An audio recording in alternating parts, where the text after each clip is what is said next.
Following is a conversation with Pearl Slattery. Pearl is one of the most influential players in the Women's National League and is the current captain of Shelbourne.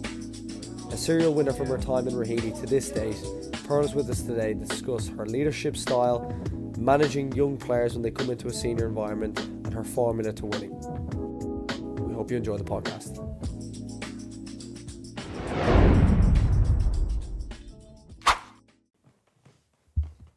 Hello everybody, welcome back to the podcast. Pearl, thank you for joining us today.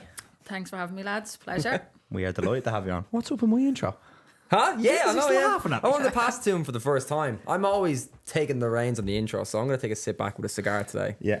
So, pretty cigar, this fella. You've obviously probably seen one or two of the podcasts. We'll start with an anonymous testimonial of you, or for you, should I say, by someone in your life. So, Pearl is the epitome of what good leadership should be. In a game dogged by egos and hubris, she leads with dignity through her actions. The longevity of her career and consistent performances week in and week out are a lesson for the pool of young talent coming through the league right now. It's fitting that as the league has grown too, Pearl's reputation and stature has as well. She speaks and acts with conviction. She's a winner. The club has idols. Stephen Gohan, Tony Sheridan, Wes Houlihan and Pearl Slattery's name all belong beside each other. She's a captain, leader, friend, and I have so much love and respect for her as a person and as a player. And she's been there many times for me without even knowing it. A special person who deserves every bit of success that comes to her in football and in life. And then after finished with, you could write a book about her. So usually we kind of ask, how does that make you feel to hear something like that? It's lovely, isn't it? I did watch Dave's podcast, by the way, and it is a real Irish thing, isn't it, that you get embarrassed when you hear things like that. But I mean, the piece that catches me attention, I suppose, is, you know, leading through my action, and that's probably something that I try to take a bit of pride in, that I think anybody can stand up and say a few words and give it large, but I try to live it. And I don't know what type of captain or leader I am, because I've always just tried to be myself. But to hear somebody say that, you know, I do it within my actions, that's probably the biggest value of mine, that I live, I suppose, what I say. That's lovely. It's nice to hear. Yeah. I know I won't ever find out who it is, but thanks a million. It means a lot to me. Yeah, I think you touched on there that you didn't even know what your leadership style is because you're just like being authentically yourself. Do you find that being in a Shell's dressing room with players like Noelle Murray, for example, and Rachel Graham, that you work with like a leadership team, or is it more so a case of, I know I'm the leader here type of thing? Definitely not. Like, even when I did, you know, become captain of Shells, and it's something I probably think about all the time, is like why I was made it, because we had such an amazing group, you know, at that time, the likes of Noelle, Rachel, Katie McCabe, Becca's, a few others. And like, for me, I'm always saying as well, it's the leadership group and the people I have around me that, you know, I'm nothing without, really. So it's never about ego for me. I've never changed since I've got the armband, and you shouldn't. And I don't think you could anyway. Over a period of time, you could never just be, you know, trying to be somebody else. I've always been Pearl, and I think people appreciate that. But having that support network, like, you know, as you mentioned, Noelle, Rachel's, Rebecca's not in her role now, Megan Lynch has come to the front in that, you know, Gemma Quinn's, those senior. And for me as well, it's everybody in the dressing room. Like, the dressing room is the biggest thing for me. The girls are the biggest thing for me. They're who I worry about constantly. I wake up with Monday morning, they're the people I think about. And even with the cup final gone or anything else, I've wanted to win it for them. And when we don't, I feel the pressure nearly for them, because I want to do well for them. And that's the biggest thing for me. But yeah, to your question, you know, I've had fantastic support and top teammates over the years. Would you lean on Noelle for certain things, Rachel for certain things, and Megan for certain things, just purely because you know they're skilled in some attributes? They're different characters, like, yeah. You know, like you speak about Noelle, and Noelle's one who does her talking on the pitch. Like, I mean, what a player over the years, and that's how Noelle speaks for me. It's, you know, she doesn't have to say much, she won't say much, but she does it in the way she plays. Where with a Megan and a Rach, I can go to them, I can rant, I can give them the good stuff, I can go to them with things that I'm probably unsure of, and they'll, you know, even it out for me, and sometimes they'll disagree and sometimes we'll agree, but that's, for me, they're the people you want beside you in a dressing room. They're the people you want to be going to war with every week. And look, the respect I have for those three players is, you know, incredible, really, and I'm very lucky to have them by my side. And I think if you were to think about a lot of senior players, even in the league, you think of the likes of Karen with Peamount, for example, yourself with Shells. How do you find the relationship is with other captains and other leaders within the league? Is it a case of you look at them as enemies, or is it a case of you look at them as, well, yeah, maybe enemies when you're playing games, but more so as, I would say, in the larger sense, like teammates trying to drive the league forward? Yeah, I think you have to have a lot of respect for each other because we're all in that role, and people would be lying if they said there's not pressure with it. There is pressure with it because you have the armband. But for me, the armband, the captain thing, that's just a title for me.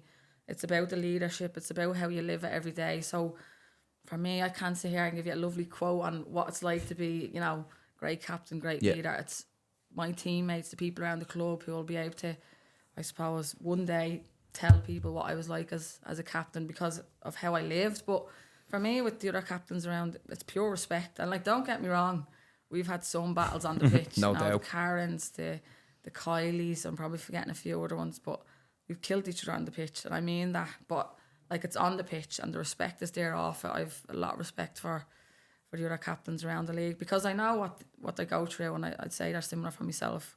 We live it every day, and it's a huge privilege, but there's also a lot of pressure to it. But for me, I enjoy that. That's all I've known for the last 7 or 8 years, and I love it.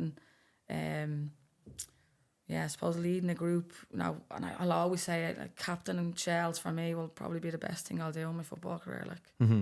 Yeah, unbelievable. Take us back to growing up in Dolphins Barn, Rialto. What was football like back then compared to what it is now? Completely different. It was probably more street football.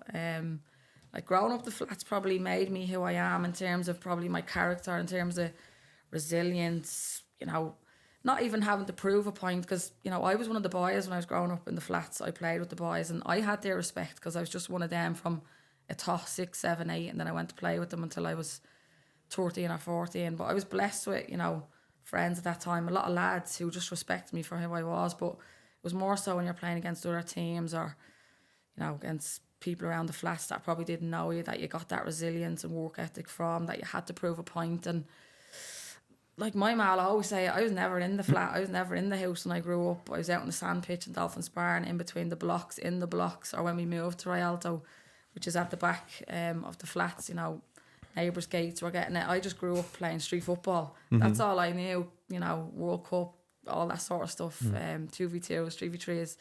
I adored it, you just couldn't get me in. But in terms of now, it's funny because I never really grew up in the flats thinking, I want to play for Ireland, I want to play in the Women's National League, because that just wasn't there for me. So for me, it was training tonight of a Tuesday night with the lads, and I eventually moved and played for Temple Oak then. So I played with the boys in the winter and the girls in the summer, and that was my highlight. And some people might think that's a bit sad that you didn't have that, but I also just didn't have that expectation.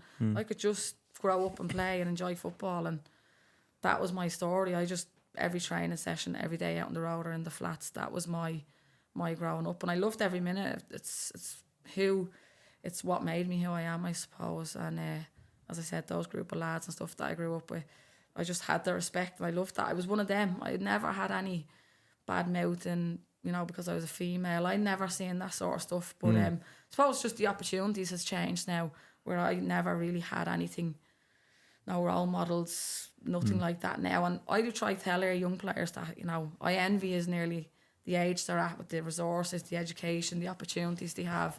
Even in Ireland, just with their league, how much it's grown, but also the opportunities they have if they want to go to England, Scotland, America, wherever.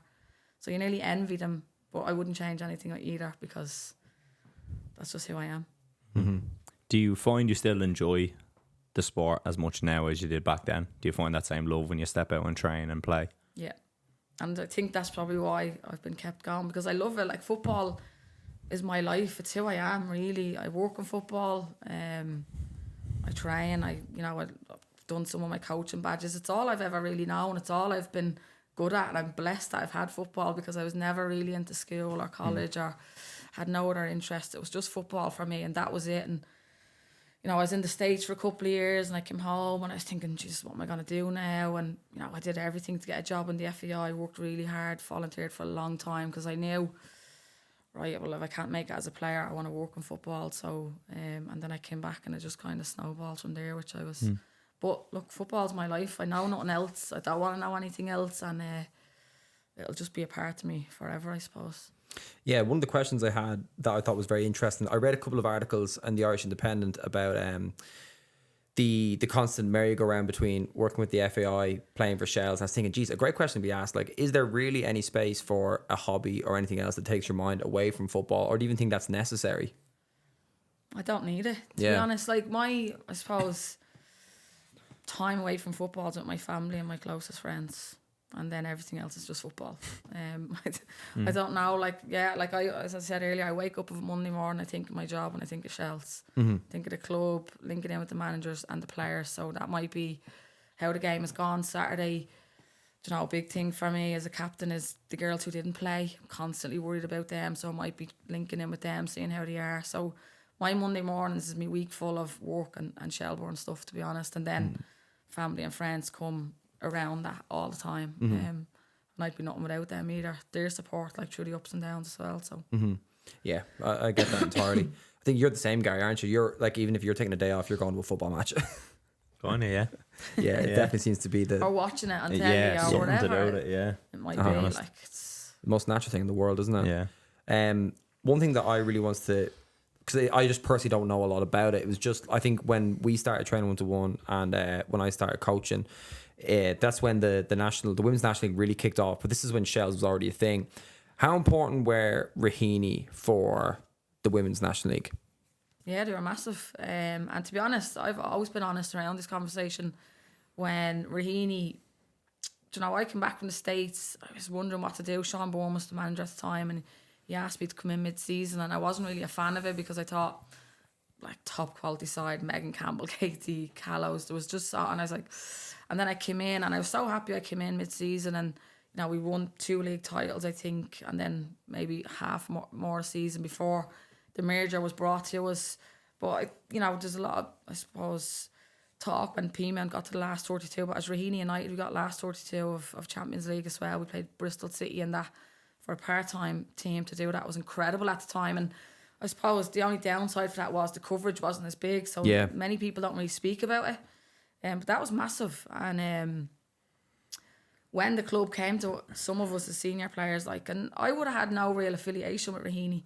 I was gutted because I felt like we were really making a name. Do you know, the likes of Rachel, Rebecca, Noelle, and that had been at Raheny for a longer time than I was, but I wasn't impressed with, you know, the thoughts of moving, I won't lie. It made sense, as in Raheny had a really good senior group, Shells had a top underage group, so it did make sense.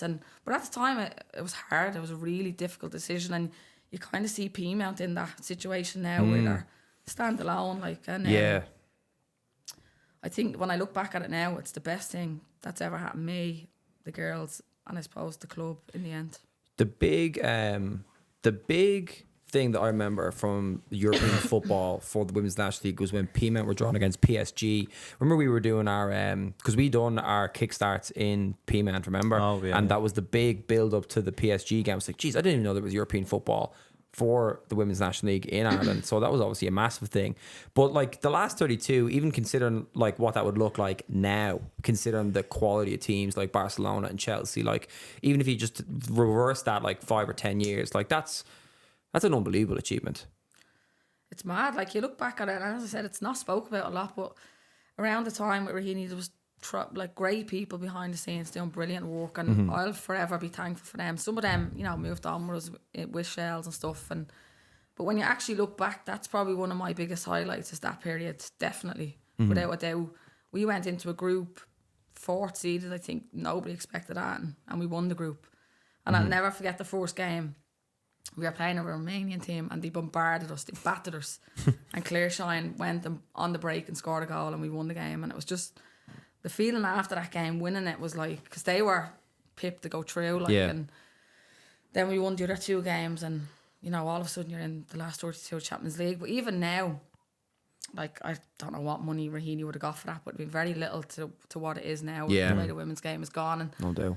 you look back, if the game was what it is now, might have saved Raheny, really. Like, but I think, like that, everything happens for a reason. We had a brilliant senior team. Shells had amazing underage teams, and it's genuinely the best decision that was ever made. If you look at the run we've went on and how big Shells has become in terms of the men and women's game, but I think specifically the last few years, you know, the heights we've reached as a female team in this country and the standards you're setting off the pitch with the crowds and other stuff, and demanding, I suppose, equality really, that we want to be treated the same here. And you know, we've had to work hard for that, and it doesn't happen overnight, like, but the club deserve massive credit, you know, in terms of where we're at now.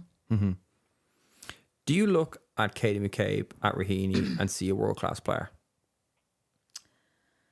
I look at Katie at Raheny and think she plays like a boy. She's just a different level. So yeah, she was just different. That's the only way I can describe her. Like, as I said, when I came back into that Raheny team, I remember thinking, who is this young one? Because she's just different ball game altogether. Like, but like, it's mad. Like, as Katie's just that Katie to me even now.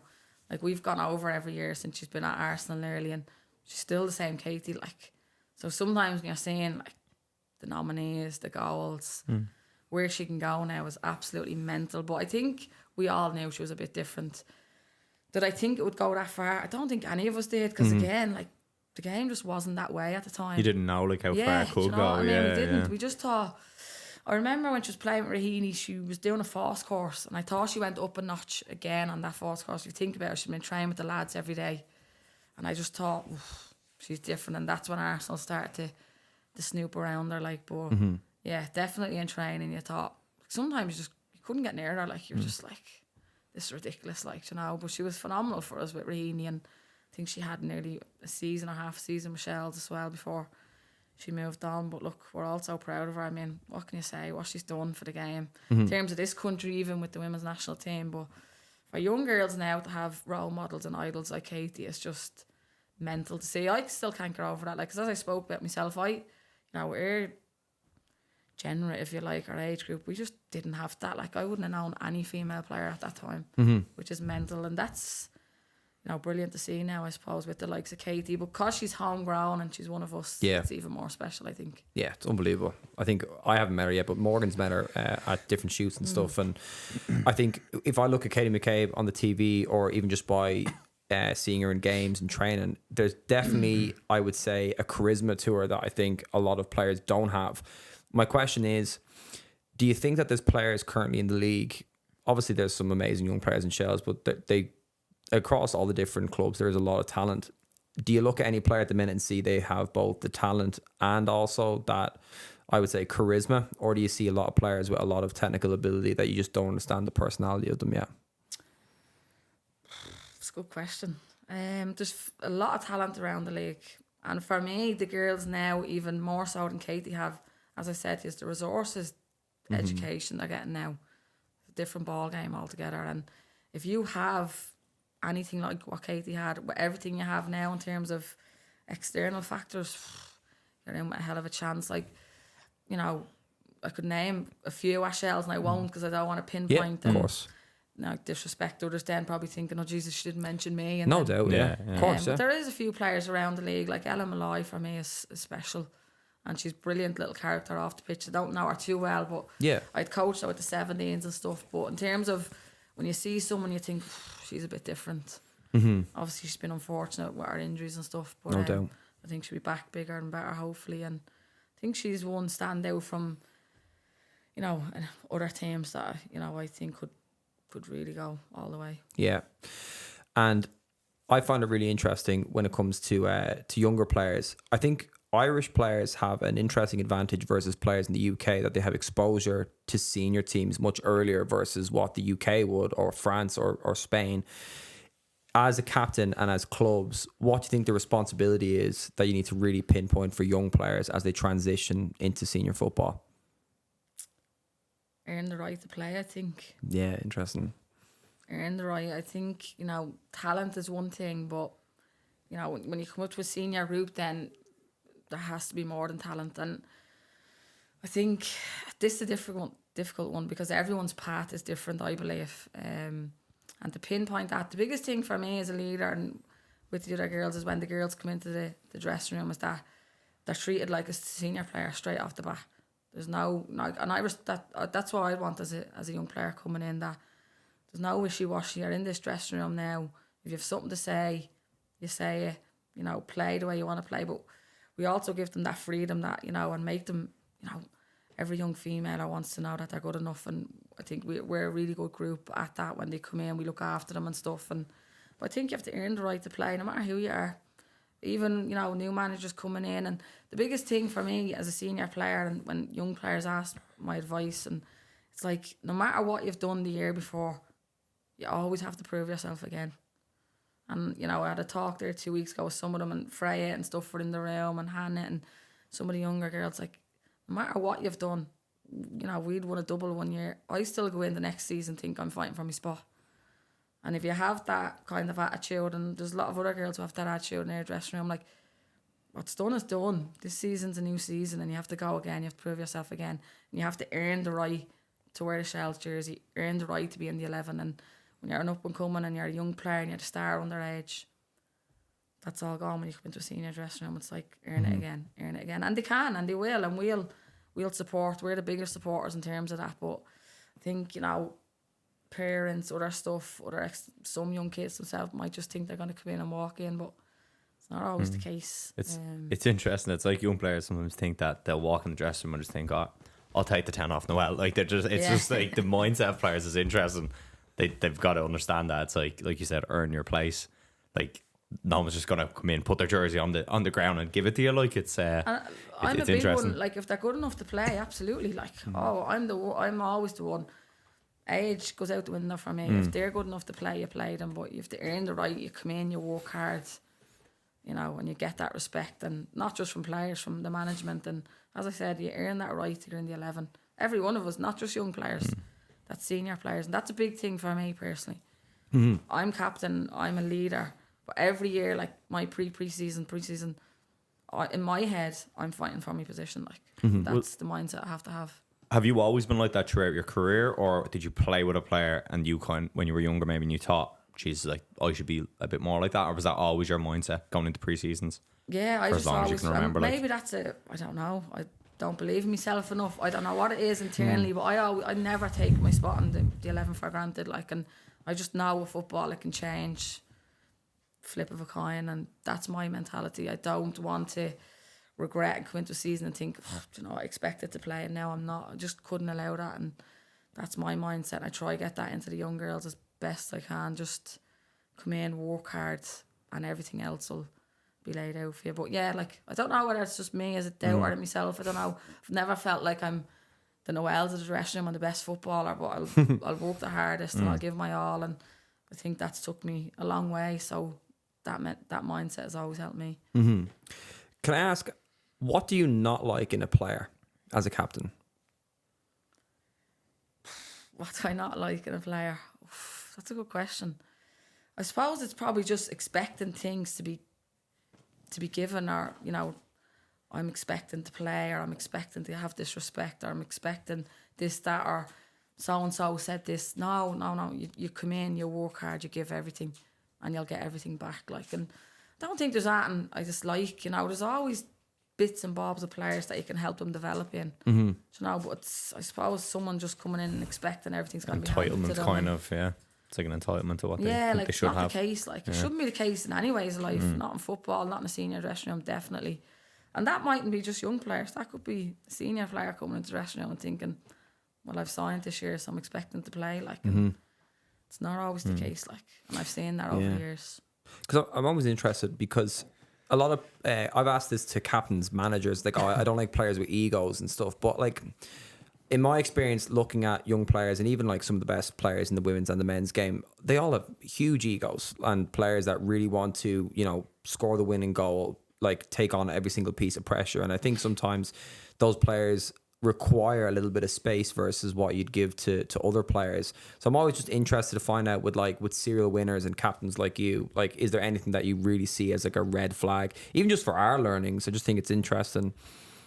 Like that word ego is always mentioned, isn't it, in a football? But like, there's been a few times where we might be signing someone and they'll say, big ego, trouble, and I'd be thinking, she won't be in our dressing room. Like, Simple as, like, they won't be, because it just won't be allowed. We're all at the same level, me to the youngest player and everybody in between. And trust me, the amount of people that have come to me and said that, and I'm like, not worried about it. And we've seen it. They haven't had egos then, because it's about the environment you say. And I think very early when people sign for us, our young players come in, they know the type of dressing room. It's very welcoming, very supportive, but just absolutely no egos will be.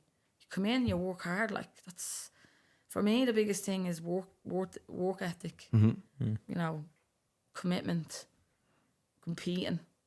So not just competing on match day, like training. You know, like, we kill each other on the 5-a-side and 7-a-side, 9v9. King, I'll tell you at the end of training. That, I love that.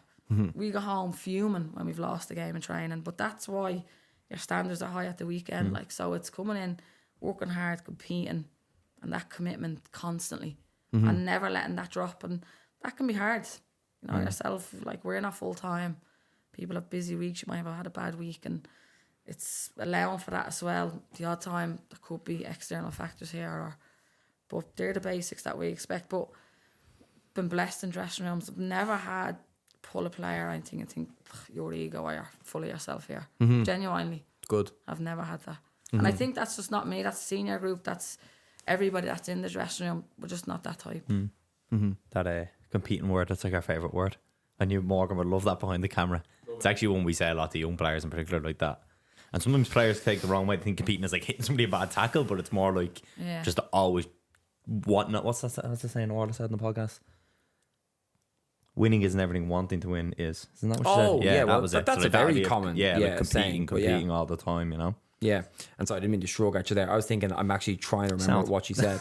But it's the willingness to win. But I remember Kieran King was saying to us, I think when Katie was in an off season, I think she came back to Shells for a few weeks just to keep ticking over, and he said he couldn't believe the difference on a competitive standpoint from a senior captain internationally, like as a world class player. And he said, like, geez, like our team, and this is Shells at the time, were like, yeah, unbelievable. Like, I think he just came off the back of the Women's National League as the league winners, and he was thinking, yeah, this is like the top side in the country. And then somebody else comes in and just raises a bar. Like, success leaves clues, doesn't it? Like that hard work, commitment. If you look at Katie, even look at yourself, Pearl, as well, with the career you've had. Like, it's definitely, if young players are listening, there is clues when you just need to open your eyes and pay attention, isn't it? It's, for me, like, doing the basics, right? As I said, like, they're all buzzwords. So, like, yeah, but it's doing it for me. So, like, you can compete as in, you can tell me and you to line up and run and we'll run, but it's like doing it constantly, doing it all the time, doing it when you're awaiting the squad. Like, even now, I'm sure coming into off season, a lot of our players will have anxiety. It's like, what you're doing now, like, it's like that pre-season, come into pre-season and good nick, and it's just being at it all the time. And look, you have to switch off. It has to be, these next few weeks is downtime for all of us, because the season was so long, but it's doing the basics right all the time, I think. And I think football can get overcomplicated, but if you just simplify it and do the right things and give it your all, work hard, a lot will come for you. Like, what is your kind of escape from that intensity? Because you've mentioned there that it's tough. Like, you could tell us to do something once, but like to do it every week in, week out for the whole year. And particularly, for example, last year was like a long, drawn out season in a weird way. Yeah. What's your kind of escape from that? Like, do you have that in terms of like self-help that you might do, or any kind of mechanisms you have to kind of relieve the kind of pressure? I actually don't. I'm very old school with that stuff. I'm full throttle when we're in season, and if we get time off, as I said, spend with family and friends, walks, simple stuff for me.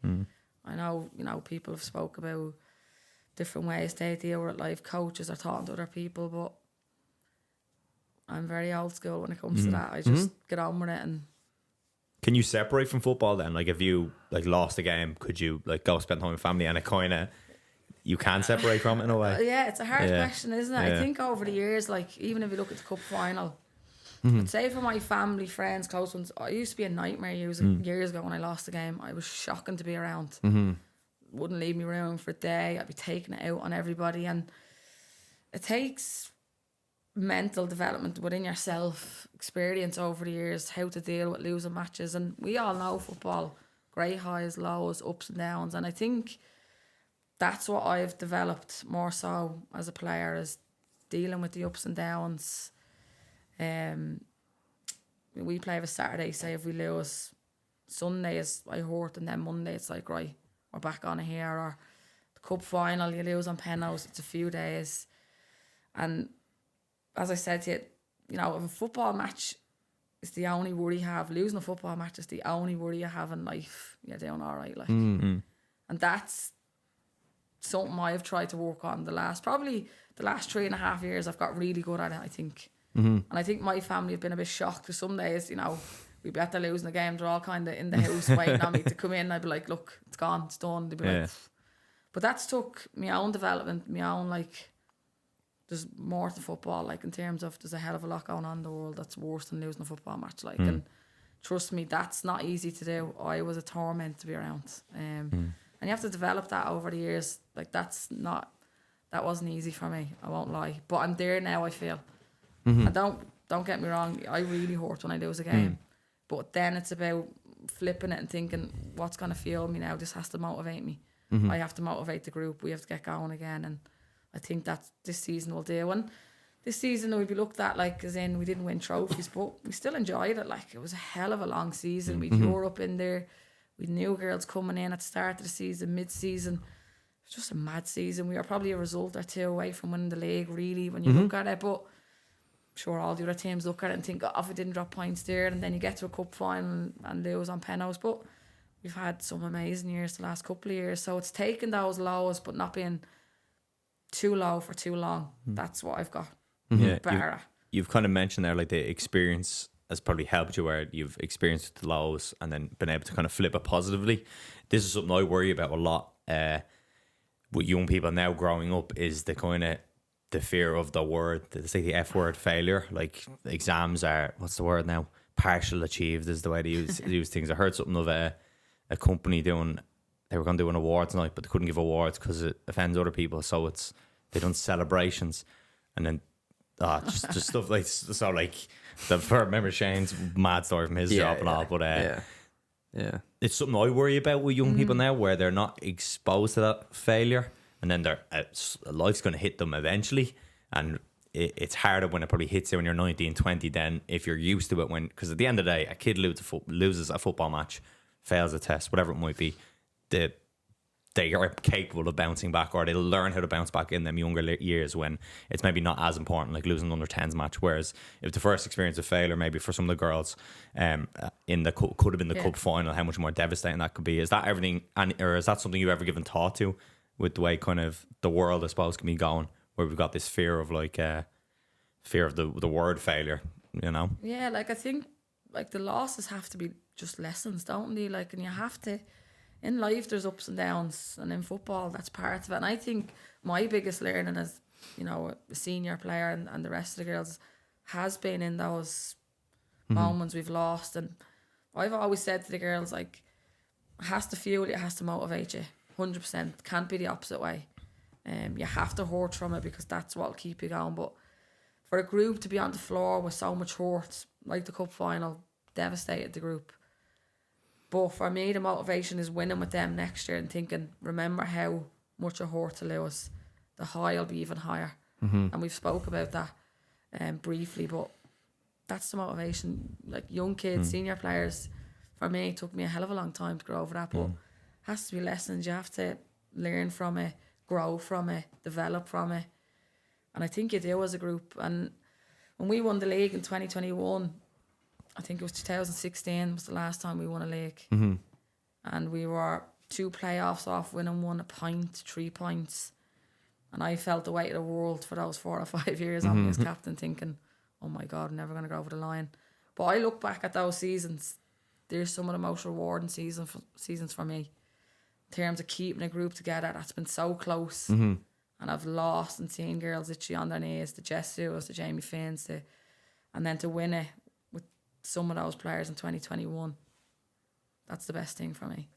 Is seeing girls being so low to being so high is massive. Like, because when you win things, it just comes so quickly and then it's gone. Yeah. But when you lose, it just seems to stay with you for a longer time. Like, and I think that's massive for a group. Shelbourne have been so important to the Irish first team, haven't they? Like players like Chloe Mustaki, Jessie Stapleton now, Kira Grant. I'm leaving out 101 players there. What about yourself, Pearl, internationally? Did you ever feel not hard done by, but like you were in and around that to be in that squad? This is a question I always get asked. Yeah. Look, everybody would be lying if they said, you know, they wouldn't like to play for a country. Of course I would have, but it's not everything either. Yeah. Definitely not everything either. What I've done at Shells is the best thing I'll ever do, genuinely. And as I said, the captain, Shelbourne, is the biggest privilege I think I'll ever do. And it's probably only something I look back on and think, wow, but that has been the proudest thing and is the proudest thing. But I mean, loads of people tell you I was in and around it, and I remember a certain year under Sean Bourne with Raheny, and we'd won the league, and he kept telling me, look, you're getting called in, and I was playing the six for him at the time, and we were all having a hell of a season, so I was kind of thinking, you know what, I might get the call, and I can't remember who the manager was at the time, but back then it was a bit different to home-based sessions now, the way they're bringing people in and out, it was very tight-knit, so it was very hard to get in and out. But I remember people telling me, look, they've been out watching it, you're getting a call up, you're going to be brought in. I just never really came. I remember the conversation with Sue at one point. She wanted to bring me to the World Student Games. I was only back from the States, and just wasn't possible for me to go. And she kind of said to me that would be a nice kind of step in the ladder, and then just never happened. But look, it's one of those things. And I always say to young and senior players, it's a fairly small pool of players who get that luxury of playing for a country, and that's why people love it so much. And when I was in with the 17s with James Scott, I used to say to the girls, look, these are a really small pool of players, like don't take it for granted, but also be proud of yourself, like this is an amazing achievement and you're here for a reason, and you know, believe in yourself, because you know yourself, young players can be awful doubters, but it's one of those things. It's just not my story, it's not part of me, unfortunately. And you know, I look at the girls now, it's incredible, but you look on with support, you'll always support your country. You know, as you said, we've had many Shells and Raheny players go represent their country, deserved. And look, I'm sure I'm not the only one who people thought, well, at certain stages, I'm sure there's people around the country who probably deserved it more than me and they haven't got in. So it's just one of those things. It's never happened. Yeah, it's even if it's a case where you yourself didn't put on the jersey, like there's no Jessie Stapleton now without your influence over the last few years, and it could be the same again. I'm only using Jessie just as an example from a player that I saw this year play with you. Even I think, if I'm not mistaken, she played beside you as a centre half at the start of the year, advanced more so into the six. But she was an example of a player I was thinking, like, there's always Shell's blood running through her, and the various experiences that she's had across various different senior players. And I know you talked a little bit about environment and the role of that, and I think that's why I had the same conversation with Rory on our podcast, who is just in the senior staff now, and that role of environment is absolutely vital. And I hope really that when it comes to Shells and all the other clubs within the leagues, that they are creating the environment, because I don't think they understand. Well, I think they do at the core, but only on reflection, because the influence that senior players have now is only seen in players when they are like Katie McCabe, for example, at the pinnacle, but no one sees the layers of conversations that they've had on their low days, or the layers of conversations that they've had on their stronger days. And I really think one day it'll be interesting to see in another 10 years exactly where the league is going to be. And I find for senior players like yourself, it'll be interesting to see where you guys are. Like, do you find that your role is going to be shifting more towards management and coaching in the next couple of years, or do you feel like it's going to be a different role for you in the future? Good question. Like, I've been playing, like, since I've been 30, I've been saying, I'll give it one more year. I'm going to say, Gary's just retired you there, by the way. No, I didn't. No way. When people ask me about managing coaching, I do say that you're retiring me, like, you're telling me to hang up the boots. But probably since I've 30, I'm saying, I'll give it another year. But honestly, like, the older I've got, the better I've felt, because you become smarter, you appreciate a lot more the way the women's game is going, the way the league is going, the club. You want to stay involved, you know, and like, you mentioned those young players in women's national team, even young players coming into senior squad. Like, I get so much joy seeing girls who've been at Shells on their age and then they're coming into the senior squad or training with us, you know. So I want to stay in the moment. And I think a few years I was getting distracted, so I'd work, I'd Shells, I'd 17s, I was in with Scotty, and that was an amazing opportunity, and I'm really thankful to Shane Scott for bringing me in, and being an assistant coach for under 17s. That was massive for me at the time, but my head was getting turned, and and then I remember just sitting down one day and thinking, I'm not giving 100% to all 3 of these here.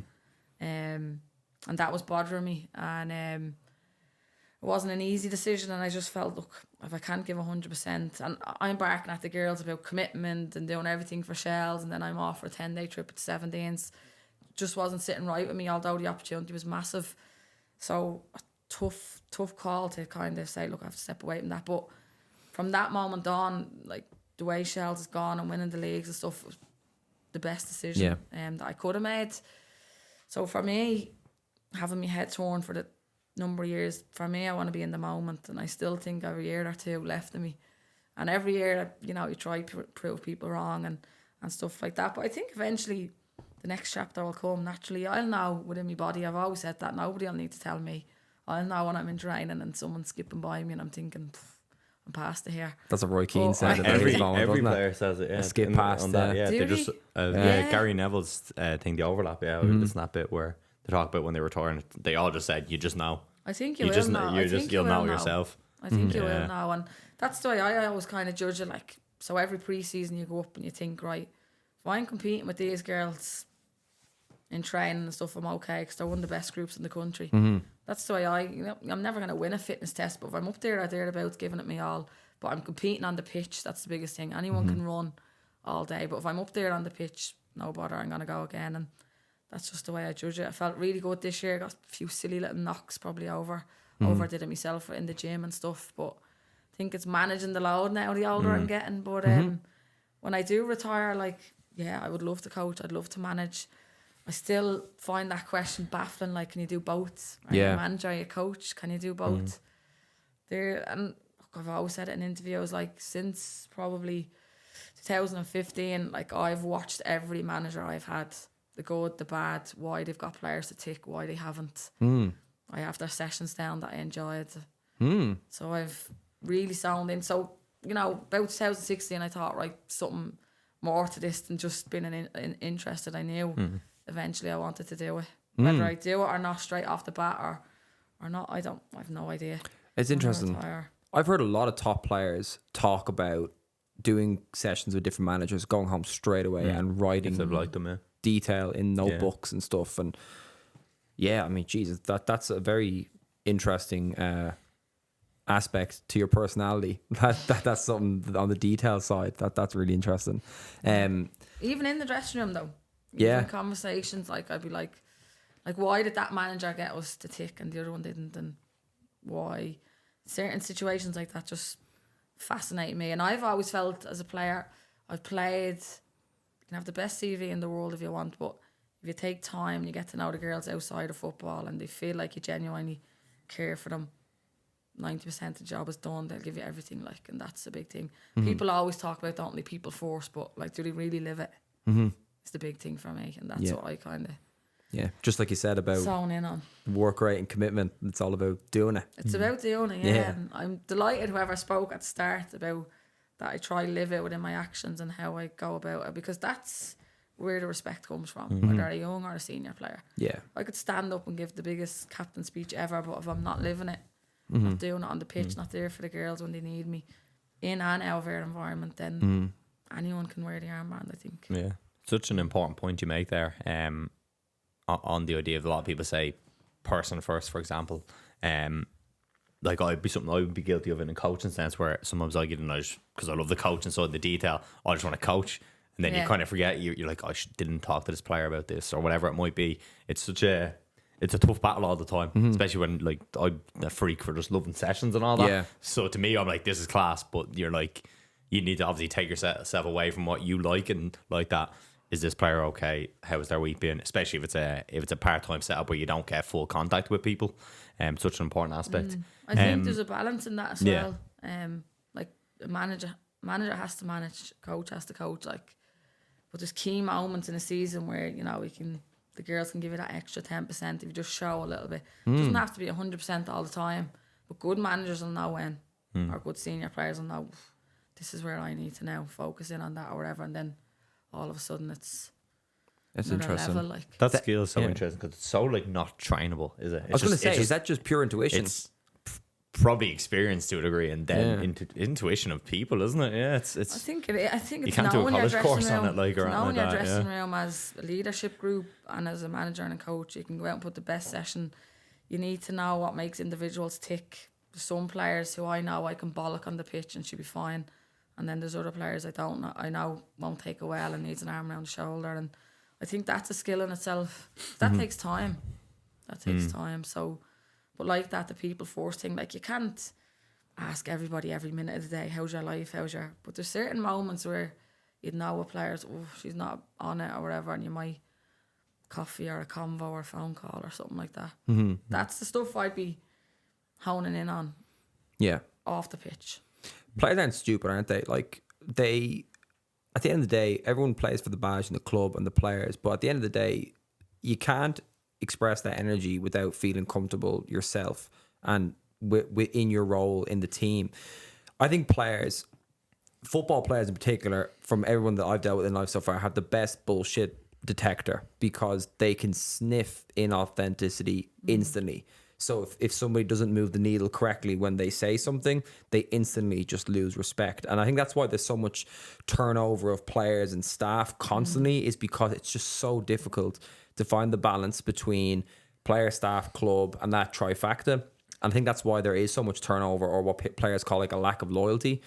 And I always think it's so interesting because sometimes people get it spot on. Like, for example, like even with yourself and Shells, like with the successful period that you had after P-Mount had a run of it for a while, like that was a really good testament. But even if you look at even like the men's Manchester City team, like how long is that going to last as well? If you take one thing out of it, will the whole deck of cards fall like Manchester United? I always worry, like, is that going to be the case for, let's say, P-Mount or Shells if like James or Karen left, or if, for example, if yourself and Noel, or if yourself, Noel and Rachel had to, I don't know, transfer quickly like that, like, will the deck of cards fall? It's interesting. You'd hope not. Yeah. You'd hope that there's good building blocks there, and I think there's good people around the club. But you're spot on. Like, players are not silly. Players know if a manager is prepped or not, or they're bullshitting or whatever it might be. They're bang on. They do know. But I'd like to think, I can't speak for other clubs, but I'd like to think we've building blocks. And you also need to remember, we won't be around forever, the senior group. And No doubt, yeah. there's a good core group there. There's some young players there who can step up, but we need to nurture them, develop them, that they are ready when we do kind of step away. And I'd like to think, we've new bodies coming in now this season and stuff, and they've had, I suppose, the underage hats on them, and that pipeline, that pathway has to be in their thoughts, and who's next, who's going to lead this dressing room in a year or 2 or 3. And I think we've a good quality group there and a good club that will want to keep it sustainable. And look, I'm very lucky that Shells is the club I genuinely adore and care about, and I'd like to think when I stop playing that I'll be involved some way or another. Might need a break, or I may not, but I'd like to think I'd still be around because I just love it, and I'm very lucky. Not many people have clubs where you genuinely think, I want to give everything for this club, like, and that's the way I feel, and I know a lot of the other girls do. But I think, you have to start those building blocks, and that's in the dressing room as well, letting people flourish, seeing their personality on and off the pitch. The dressing room environment intrigues me, like who speaks, who doesn't. But, you don't have to be a good leader with words. As I said, you can do that in your actions by how you play and how you live it every week, like. Of course. I think before we conclude, there's one thing I wanted to ask you. This is entirely away from football. From watching Shells, I've always been a fan of your sleeve tattoo. It's entirely random, right? Can I ask, is that an intentional design, or is that just something that you said, I actually like the look of it, I'm just going to grab that? Like, is that something that you planned? Oh, yeah, it was planned. Yeah? Oh, yeah. And believe me, like, when I told my mum I was getting a sleeve, she wanted to kick me out of the house. And I said, look, I'm not just going to a random, like, I'd watched, Isnard is his name, but I followed his work for a while. And I was thinking, what will I get on it? And then I said to my mum, look, we're going to town one day, I want to bring you in. And I brought her in, and he had it sketched out. So I would have went into him and said, look, I want Like my sister's on it, football, a family quote. My mum writes plays, so different things of the Spire. All things that kind of, I suppose, are personal to me. I have a board, like my granddad was mad at the pigeons, and just a lot of things that kind of, and he kind of drew something up first, and I was like, oh, I'm not really feeling that. And then he went again, and I was like, that's it. And I still have it. I actually have the sheet of paper where it's nice. like drawn as a picture, and I always say I'll get it framed, but I haven't still put up in my room, but I will get it framed. But no, it took a lot of thought. But genuinely, the family were thinking, are you mad? Really? It always stood stood out. part Yeah. of me, I think. Uh-huh. But I think something like this, and I've seen it, I can go against you sometimes. I think people will look at me and think, you must be a bit mad. Or, I had an experience of it a few years ago where one of the players in the league, it was a lovely moment. Like we were, at awards, and she'd said to me, she's a bit drunk now, but I'll never forget this conversation. She said, look, won't lie to you, Pearl, like when my mum used to see you on the pitch, like she was petrified of you and just thought you were a bit like, who's that girl? It was a few years ago at Slave, and I remember we were at an awards night and I was off chatting to this family for ages, blah blah blah, and our mum had said to her that night, like, I can't believe I ever like looked at that girl in another way, like she's whatever, blah blah blah. And I just thought, it's mad how people can. It's the old stigma of tattoos, isn't it? Like, it's Old school mentality surely with that's tattoos. changed. I think it I has. think so, I think so. Yeah, I think so. This is about 4 or 5, but it was a lovely moment that she was saying, look, Pearl, this, that, and the other. And I was like, that's mental. That someone would even think that, but it just goes to show you. But look, it's who I am. I won't change who I am. Like. Yeah, I think definitely in the last 15 years, there's been a definite shift in tattoos, I think. That I can see anyway, especially in I think sport and sport culture has been the big thing. Like everybody's favourite sports stars typically have a tattoo, bar like Ronaldo. But it's nearly odd now when you hear a footballer doesn't have a tattoo. It's like, what you mean you don't have a tattoo? Yeah. 100%, yeah. Like it's such a normal thing in sport now. I suppose in life as well in this general. is completely off cue, but I'm not sure how I feel about like Messi's one. You see the full leg ones. I don't know. It's a bit mad. Full black. Yeah, I don't know. Like he's obviously lethal, so he can do what he I wants. was just about to say, he makes everything look good, doesn't he? So, He is. yeah, I don't know. If you rocked him with that, I don't know. Preposterous. Not a chance. Yeah. I've considered tattoos. I've warmed up to the idea, but again, that's why I asked, like, was that something that you were like, I want every single piece of that to represent something that I had? And obviously that makes a lot of sense, because it's one thing that I was like, geez, like even at a distance, like that looks class. Thank you. It's unreal. And even like, I think fashion, football, they all cross well. I think especially young players coming up, they nearly look at senior players who like represent both sides, and they're like, again, it just draws them closer. Not even through a conversation, just like intuitively, it's just like, okay, like they get it type of thing, because that disconnect can be quite I was big. listening to Paddy's podcast because he obviously does a lot, doesn't he, with Oh yeah, fashion and stuff. But I would love, like, that's probably one side that I do love, that if there's anything, it'd be clothes and runners, and like my house is just full of runners, and that's just a little side piece that you love and you like to get involved in. But yeah, maybe yourself, really, that's the biggest thing for me. Yeah, we've had Paddy working with us now for the last 4 or 5 months, and even just like small things, attention to detail with like watches or rings and stuff. And it's such an interesting way to like express personality, I find. I think footballers naturally are expressive people typically, because obviously they're playing in front of hundreds of people week in, week out. And fashion's just like another part of that bracket. But I think I've heard some horror stories about, especially in Category 1 academies in England, there's a huge pressure to purchase like luxury goods. So if you're going into a club and you don't have like a Gucci watch or a Ralph Lauren wash bag, for example, players will like look down on you.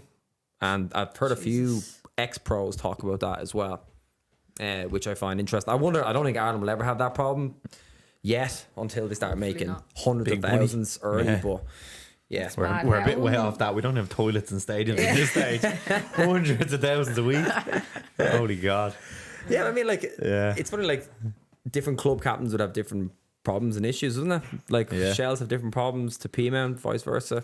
It's always interesting to see. Facilities, don't get me started. Yeah. It's just crazy, like, you need to get that right in the country, even at the club. Like, it's one I probably do our heads in about, but really, just raising standards, isn't it? And like when we had Brendan Clark on the podcast, like he's 17, 18 years, and like he says places pretty much every stadium is the exact same.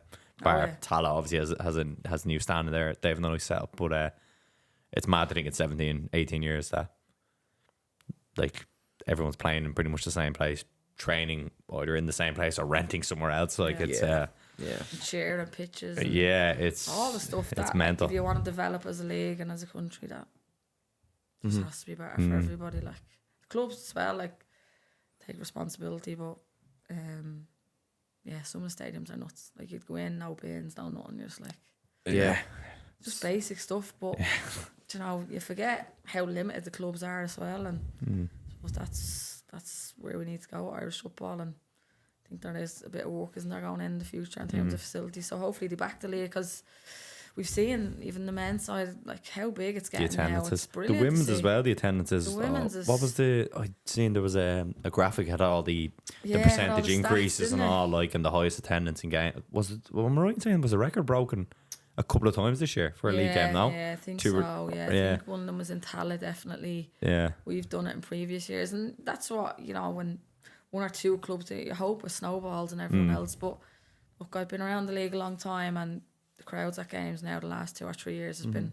I'll never forget a game there last year up in Sligo, and like what a stadium, and like half the stand. Beautiful. It was just unbelievable. I thought that's one of the best atmospheres I've played in years. So you're just hoping that continues, because men, the women who play in this country deserve it. Like, and it's interesting because you probably or people probably don't get the thing with a fan base, so to speak. And we were saying when we were at the final, not this season's one, last season, how the kind of hardcore fans, so to speak, that community that they build and that atmosphere that builds is incredible at any level of football. Sometimes people think, I'd rather 10,000 people watching this game, but it's all kind of just random people. But no, you'd probably rather 500 people, but they're diehards who got week in, week out. Like we were only talking about last week, the identity of a football fan. I find it interesting that they just travel everywhere to watch a football team. But like that's probably what people don't understand when they're getting into, maybe like people who don't watch Irish football live, for example, that if you actually go to watching live football is better than watching on the TV no matter what. But then they don't really get that you'll get into that whole community thing, or that community feel of actually being part of like a group, and it can help with the kind of club's identity. And you see that with the Bows fans at the minute, and then obviously Shells have done a lot, and then Pats are doing a lot of stuff in the community, and really just building that, like I said, community feeling to the teams. And like that, the crowds at the minute are already outgrowing stadiums, so it's been incredible the last 2 or 3 years for us as female players to see club fans come to your games. Like you'll see some of the pictures the last few years, and it's young, old, and like die-hard ultra Shells fans that have been at our games, like, and it just makes you feel so special, like what it did for us as a group. But I think in 2021, like I said to our group of players, like obviously the whole Save Talca Park campaign was,